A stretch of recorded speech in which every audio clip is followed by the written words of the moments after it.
I'm Joyce Olinga.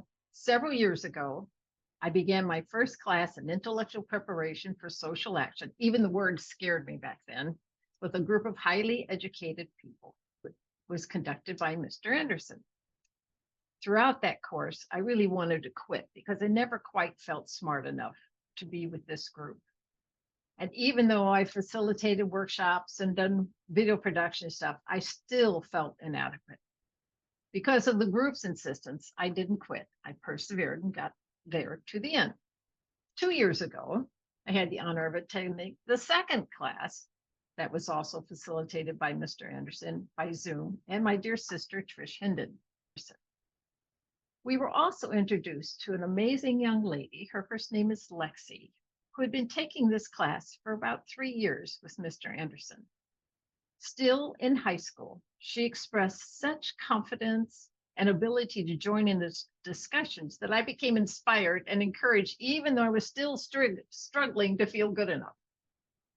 A year ago, through a mystical connection with Bob and Nancy, a third class was formed with Mr. Anderson, including friends from Chicago and Kansas City, as you see here, as well as my sister Trish. As I was still yearning to fully understand how to discover my purpose, develop our capacities and talents to transform ourselves in society, I decided to take this course for a third time. During this course, however, someone introduced me to a new book called Visual Thinking, The Hidden Gifts of People Who Think in Pictures, Patterns, and Abstractions by Temple Grandin. Suddenly, I realize I've been a slow reader because I'm primarily a visual thinker. It became clear why I've had a sense of inferiority all my life. And this book explained to me how important it is to value the way that I think, often with my physical work as masseuse, and how much fun I have when I'm doing video productions, workshops, networking, and organizing activities like this one. Also, I realized that the intellectual prep course is also brilliantly designed with short readings and at the beginning of each chapter, followed by lots of discussions. My frustration of not fully understanding material by just reading it has been greatly reduced by our powerful group discussions. Once I see it in my mind, it makes sense. I'm so grateful to my sister Trish for our discussion times we had privately together, as well as Mr. Anderson's thoughtfulness, patience, and creativity in facilitating the discussions in each session. So I'd like to explain the course to you from my perspective with my visual aids. Intellectual preparation for social action has 3 sections: basic concepts, education, the language of description, scientific models, and moral capabilities with the fundamentals. The entire book is surrounded by the principle of the oneness of humanity. We as human race have been going through a process from childhood to adolescence and now reaching to become adults. And there have been 2 parallel processes happening: the disintegration of old world patterns, beliefs, and thinking, and the creation of a world civilization that each individual has responsibility to contribute to. Some already have the consciousness of the whole world thanks to the internet with instant global communications and news, as well as a great increase in world travelers. They see our environmental crisis, injustice, poverty, and need for universal education and equity. With that consciousness comes a responsibility to respond in order to save ourselves and our planet.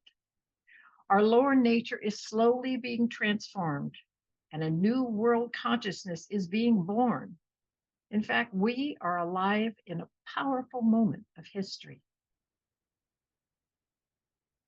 So here's a little bit of more detail of each section. The basic concepts. Education. Intellectual prep states that education is a continuous and creative process with its aims to develop capacities latent in human nature and to coordinate their expression for the enrichment and progress of society. An integrated education will include an inner drive of a person's spiritual reality, in addition to literacy, science, and technical knowledge that will assist them to create a purposeful life that affects not only that individual, but expands to society as well. The workbook offers 9 powerful goals to assist us in finding our path of service. Understanding. A young student once shared with our group questions she had asked her teacher about a class. What is the purpose of this course?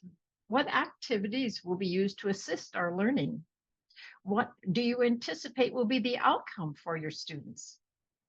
Needless to say, their responses were varied. What she was referring to is the 3 levels of comprehension. She is definitely not a student who just wanted to memorize information for a test, but take full responsibility for her learning.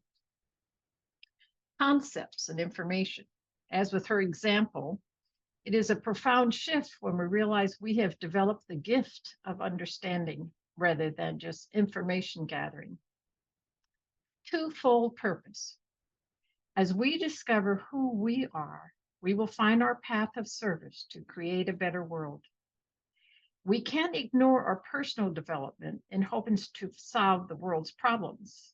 And we can't focus on transforming the world without doing our inner work to purify our motives. Investigation of truth. As we grow in understanding our purpose, it is vital that we acknowledge that we have a spiritual and material nature. We, as a human family, are all born noble. When we demonstrate these qualities of our soul, such as love, patience, kindness, sacrifice, and justice, we empower ourselves as individuals and also assist in building unity among communities. Capabilities. As we take ownership of our development, we increase our capacity to think and act meaningfully. Integration. The educational system designed by Fundiac is organized by capabilities with the same social purpose rather than by subject. We are seeking to understand the forces of the human mind and heart, whether by developing new ideas, a balance between being and doing, personal liberation and social obligation, being rational and emotional, and so forth. Part 2, language of descriptions.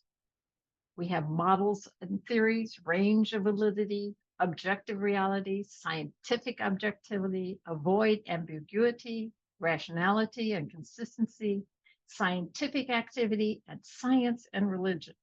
This section excited me a lot because I've always been deeply interested in science.